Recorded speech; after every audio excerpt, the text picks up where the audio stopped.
중요한 내용만 하도록 하겠습니다. 10강이고요. 뒤에 보면은 그 자료를 좀 나눠주세요. 저 뒤에 보면 종이가 있어요. 네. 영적 지도자의 내적 생활 훈련 있거든요. 전도자의 내적 생활. 전도 훈련 가장 교재 딱 한 3번째 정도에 바로 나오는 내용들이에요. 이번 주에 말씀의 흐름 약간 나누면요, 제가 그냥 쓰면 시간 너무 오래 걸리니까 툭툭 말씀드릴 테니까요, 조금 다만 쓰면 좋겠다 하는 부분들을 딱딱 적어 놓으시면 좋겠어요. 이번 주에 흩어진 제자들하고 그 다음에 목사 장로 기도회가 거기에서 메시지 중에 참제자에 대해서 좀 설명을 해주시더라고요. 참제자의 특징이 자기 유익을 굳지 않는다, 자리 싸움 하지 않는다, 시험 들지 않는다, 사람 싫어하지 않는다. 이게 딱 말하는데 너무 꽂히더라고요. 제가 이게 자기가 시험 들었다 하는 사람은 없어요. 보통 어떻게 말하는지 아시죠? 하나님이 그걸 원하신다고 하면서 그렇게 해요. 자기는 시험 들었는데 하나님이 그렇게 했다고 해요. 보통 그렇게 말하고 하나님이 그렇게 했어요. 교회 나가는 거예요. 근데 시험 들었어. 놀라운 거죠. 자기 주장을 합리화하기 위해서 하나님을 갖다 쓰면서 시험을 들어요, 보통. 근데 참제자는 시험 안 들어요. 사람 핑계도 안 대고 원망하지 않아요. 그리고 참제자의 특징 4번째가 뭐냐면 사람을 싫어하지 않는다. 아까 선생님도 말씀해 주셨지만 그 사람 속에 하나님의 계획이 있는 것을 알기 때문에 사람 싫어하지 않는다. 이거 좀 마음에 딱 와닿더라고요. 그리고 흩어진 제자들 말씀 중에서 이 말씀이 나왔어요. 참제자는 하나님이 붙이신다. 저는 이 말이 너무나 와닿더라고요. 이게 사람 뺏어갈 수도 없어요. 이단이 뺏어갈 수도 없어요. 그리고 누가 떠나가면 그 사람은 안 붙인 거기 때문에 서운해할 필요도 없어요. 저는 사람이 잘 따라오던 사람이 떠나가거나 하면 마음이 서운할 때가 많이 있었어요. 왜냐면 그 사람이 뭔가 보탬이 될 거 같고 그랬는데, 근데 그것이 짐이 돼 버리잖아요. 그게 사람이 짐이 되잖아요. 그것도 그럴 필요가 없어요. 제자를 하나님이 붙이시기 때문에 결국 그 제자의 마음은 사람이 뺏어갈 수도 없어요. 결국에는 붙이실 자는 반드시 하나님이 그 흐름 속에 보내게 돼 있다. 그리고 하나님이 뭔가 한 팀 되게 하는 사람은 절대 막을 수가 없어요. 그래서 참 제자는 하나님이 붙이신다. 저는 이 말이 마음에 그냥 팍. 그리고 이번 목사 장로 기도회에서 중요한 것을 말해 주셨는데, 하나님이 깨트리신 것이 있다. 유대인은 선민의식을 깨뜨리셨어요. 전도운동 초창기 때를 은혜와 감사를 고백하는 사람은 잘못되지 않았어요. 충분히 초창기 때 은혜를 그렇게 말할 수 있어요. 근데 제가 보니까 어떤 경우에는 초창기의 은혜를 자기를 드러내고 사람 사이를 분리하는 영적인 교만의 형태로 그 은혜를 말할 때가 있더라고요.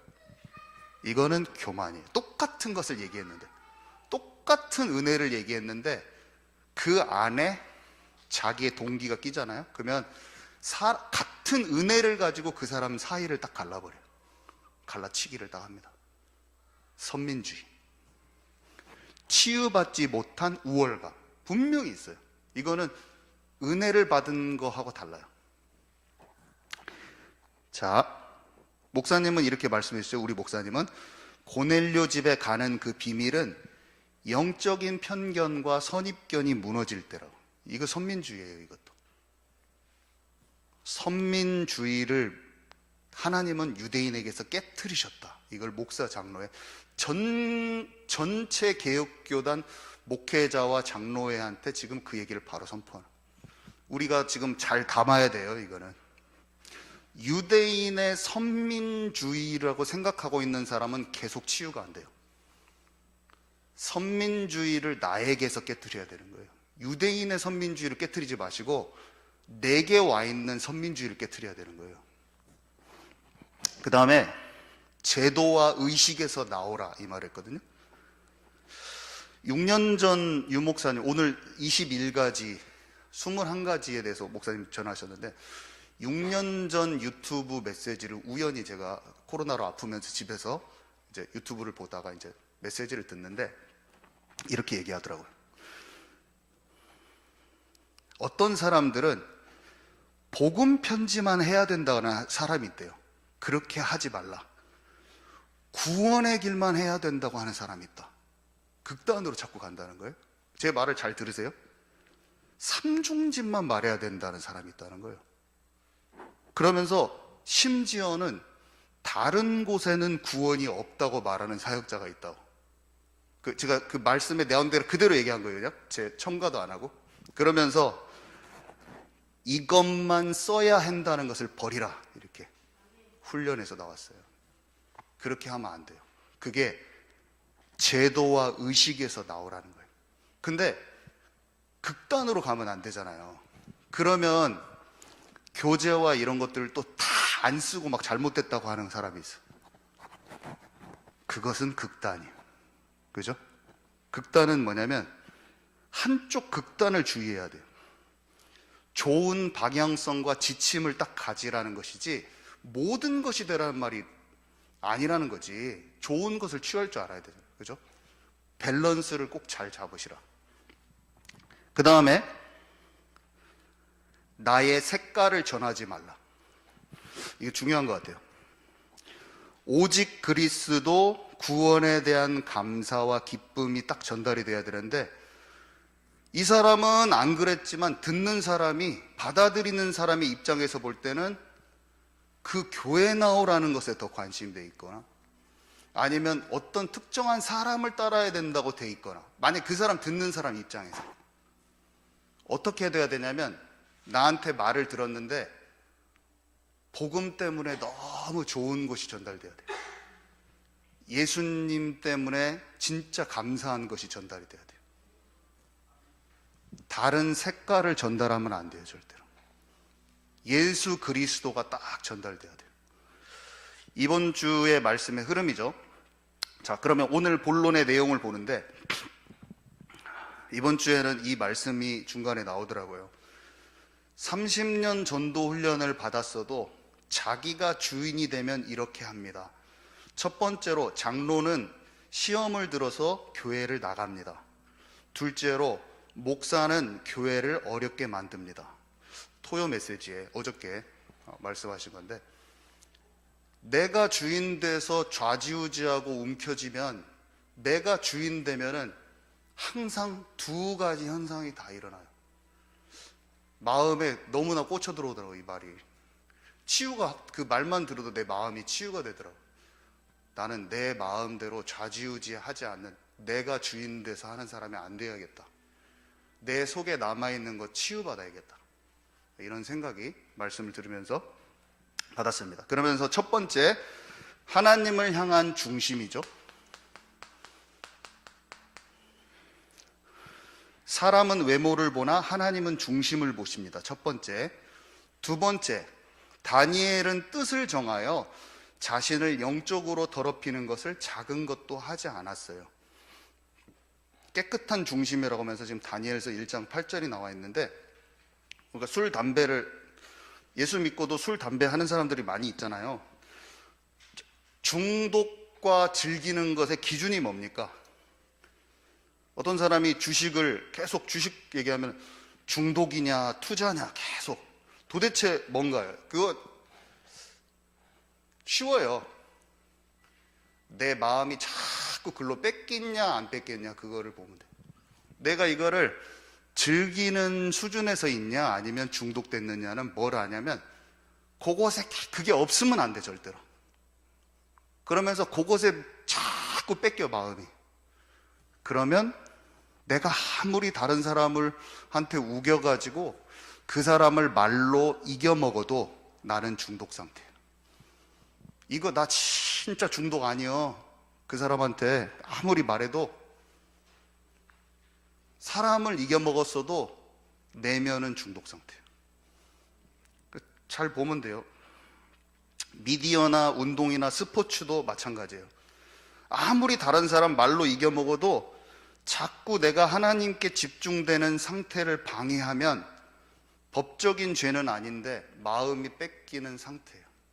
그래서 점검하고 그것을 단살이 해야 돼요. 그 중심이 전도하는 것보다 훨씬 더 중요해요. 이 중심이 복음을 전하는 것보다 훨씬 더 중요해요. 그게 오직을 방해하는 것을 딱 쳐내버려야 돼요. 이게 최고 중요해요. 그래서 표대를 향하여 3번에 보니까 1번에 3번 위에서 부르신 부름의 상을 쫓아간다. 4번에 보니까 누구든지 이런 것에서 자기를 깨끗하게 하면 귀히 쓰이는 그릇이 되어 거룩하고 주인의 쓰심에 합당하며 모든 선한 일에 예비함이 되리라. 주님이 마음껏 쓰실 수 있는 나로 준비되고 싶다. 저도 다시 정리하면서 내 안에 찌꺼기 같은 것 내가 더 버리기 원합니다. 이렇게 결단을 저도 더 했어요. 그리고 1번에 5번 같으니까 야심을 갖지 말라 이렇게 써 있는데 전도자의 필요는 하나님이 채우신다는 그 구절인데요. 당연한 거죠. 이게 우리가 돈 때문에 움직이면 끝나버려요. 그냥 만약에 사역을 하는데 그 사람이 주는 콩고물에 관심 있다, 시작부터 끝나본 거예요. 그 사람은 그냥 끝나버려요. 사역자로 설 수가 없어요. 그냥 모든 이익과 돈 중심은 사역자로 그냥 꽝이에요. 두 번째, 참된 겸손. 여기는 교만이라는 것에 대한 성경 구절이 엄청 많이 나오는데요. 우리 전도자들이 교만 때문에 스스로 다른 사람 때문에가 아니라 내 마음에 올라오는 교만 때문에 사역이 많이 막히기가 쉬운 것 같아요. 잘 하다가도 사람이 드러나고 사람이 올라가는 순간 그냥 망하는 것 같아요. 교만은 하나님의 대적자가 되는 것이다. 이렇게 돼 있고요. 4번에 보니까 겸손히 네 하나님과 함께 행하는 것에 대해서 얘기하고 있습니다. 영혼을 살리는 중심이 없는 사람은 한 명도 없어요. 근데 마음속에 뭔가 인정받기를 원하고 높아지고 싶어하는 체질이 남아있으면 결국에는 사단에게 틈을 내주어서 망하게 되기 때문이죠. 그래서 2번에 5번에 보니까 여호와의 미워하시는 것, 싫어하시는 것이 교만이다. 이 교만은 사단의 애용물인데 둔탁하게 하는 독이 되고 타인을 무시한다. 아나무인이죠. 목사고 뭐고 다 상관도 없어요. 그냥 다 아나무인격으로 해버리는 거예요. 아무리 잘해도 사역 잘해도 소용이 없죠.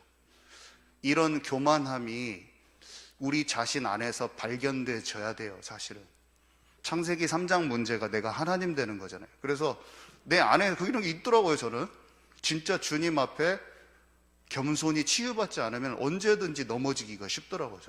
저는 안 돼요. 이것부터 주님 앞에 내놔야 됩니다. 그래서 진짜 이 우시아 교만으로 문둥병이 듦, 느부갓네살 왕 교만으로 몰락했다. 고린도후서 12장 8절에서 9절 보니까 바울이 자고하지 않게 질병을 허락하신 하나님. 자, 그래서 세 번째 산 믿음인데요.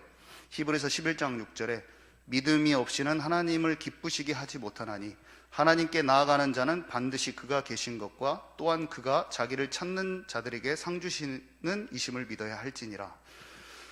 나머지 구절은 찾아버리시고요. 결론은 이거를 좀 기억하셔요. 세 가지인데요. 전도 이전에 이것을 알면 사단의 나라를 제대로 무너뜨릴 수 있다. 자, 첫 번째로 하나님과 가까이 하여 그의 계획을 알라. 전쟁은 여호와께 속한 것이다. 제가 이렇게 써놨는데 시편 25편 14절에 보니까 여호와의 친밀함이 그 경외하는 자에게 있으며, 우리가 전도는 열심히 해서 되는 게 아니잖아요.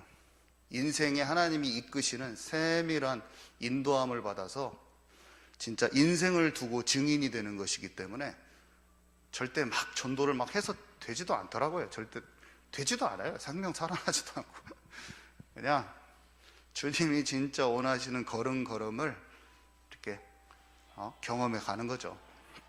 그래서 진짜 요셉이 하나님의 계획을 아는 꿈을 꾸고 사무엘이 말이 땅에 떨어지지 않았단 말은 하나님의 계획을 다 알았다는 것이고, 에스더가 사건이 벌어져 있는데 왕으로 들어갈 때를 알고 왕 앞에 나가야 될 때를 아는 것이 인생을 통해서 하나님 계획이 이루어지면서 복음화가 되는 거지, 증인으로 되는 것이지, 절대 어떻게 왕한테 가서 예수님 믿어야 됩니다, 유다인의 히브리인들의 하나님이 진짜 하나님이에요, 그렇게 한다고 되지 않아요. 증인으로 뭔가 정확한 때를 알고 하나님이 원하시는 결단과 기도와 거기에서 정확하게 뭔가 딱 이루어지는 거지, 다 가서 막 발버둥 친다고 되는 게 아니더라고요. 분명히 모든 증인들은 그렇게 됐더라고요. 그래서 우리가 교회를 통해서 또 나 자신을 통해서 현장에서 복음을 전하지만 그 안에 뭔가 숨은 하나님의 계획이 한 걸음 한 걸음씩 성취되면서 우리 교회 안에서 또 어떤 흐름이 있을 것이고,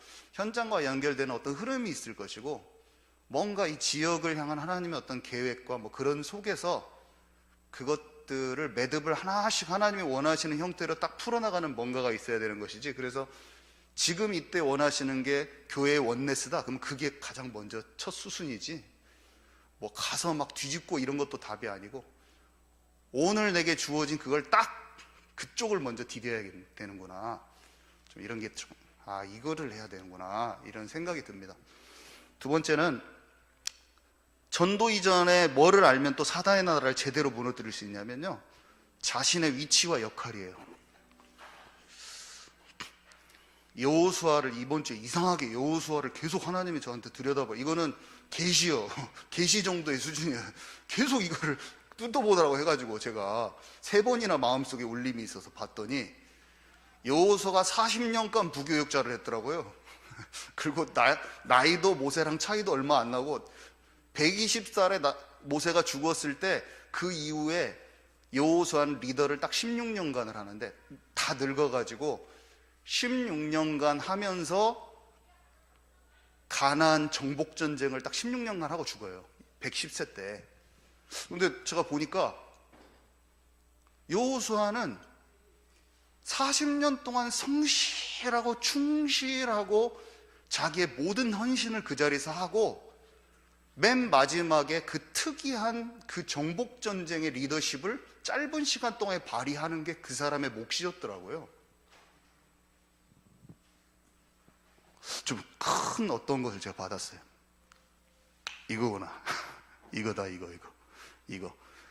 나를 향한 인생의 어떤 계획을 정확하게 알면서 내 위치와 역할을 정확하게 아는 것 자체가 강력한 전도구나.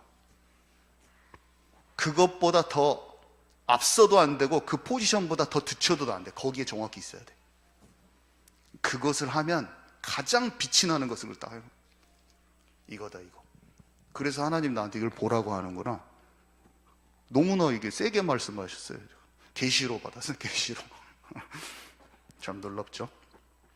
브리스가 부부가 먼저 믿었지만 바울의 부르심을 이해해요. 바나바가 앞세울 때를 알아서 딱 정확히 관계 설정을 올바로 하지 않으면 사단에게 틈을 딱 내주게 돼요. 영적 전쟁 이전의 내부 분열, 영적 전쟁 이전의 내부 분열이 일어나버려요. 그래서 전도를 열심히 합시다 이렇게 해도 이것도 답이 아니라 하나님의 계획 수순을 알고 내 위치와 분량을 정확히 아는 것이 진짜 중요해요. 세 번째가 나에게 주신 미션과 분량이라고 제가 써놨는데, 다윗이 성전을 준비까지만 합니다. 성전 안 지어요. 내게 주어진 미션을 정확히 알아요. 모세가 가나안 정복 안 해요. 할 수도 없지만 정복 안 해요. 뿌리 내리면서 광학길에서 육신 체질을 영적 체질로 바뀌는 데까지만 해요. 정복은 안 해요. 정복의 몫은 여호수아의 몫이었어요. 짧지만 정확히 알아요. 그래서 성전 준비까지만 합니다. 내가 가지고 있는 하나님의 그 미션, 나에게 주신 미션과 분량을 아는 것이 전도를 가서 막 하고 교회를 부흥시키는 것보다 훨씬 더 중요해요. 하나님의 음성을 듣는 전도가 돼야 돼요, 우리는. 그래서 오늘 이거 묵상 잘 해야 됩니다. 이거 이대로 그냥 탁 하고 끝나면 안 되고 다 찾아야 돼요. 하나님, 우리 교회를 향한 흐름과 계획을 제게 알려주십시오. 매듭이 풀릴 게 있다면 풀리게 하시고, 도전할 게 있다면 그 수순을 하나님이 원하시는 대로 수순을 밟게 하여 주십시오. 주님, 내 위치와 역할을 정확하게 찾게 해 주십시오. 하나님, 나에게 주신 미션과 분량을 정확하게 발견하게 해 주십시오. 이렇게 되면 아주 정확한 지역을 뚫고 가는 오세아니아, 무슬림, 유대인을 향한 하나님의 계획이 정확하게 성취되게 돼 있어요. 오늘 여기까지 하도록 하겠습니다. 우리 팀장님들 모이셔서 그래도 10분 정도 각 팀별로 해주시고요. 그 다음에 교회 안팎 돌보는 우리 작업을 하도록 하겠습니다. 10분, 15분 정도 우리 팀별로 모아서 나눠주시고요. 우리 김숙경 선생님은 우리 이자경 사모님 팀에서 조금 포럼 해주시고 이동해 주시면 되겠습니다.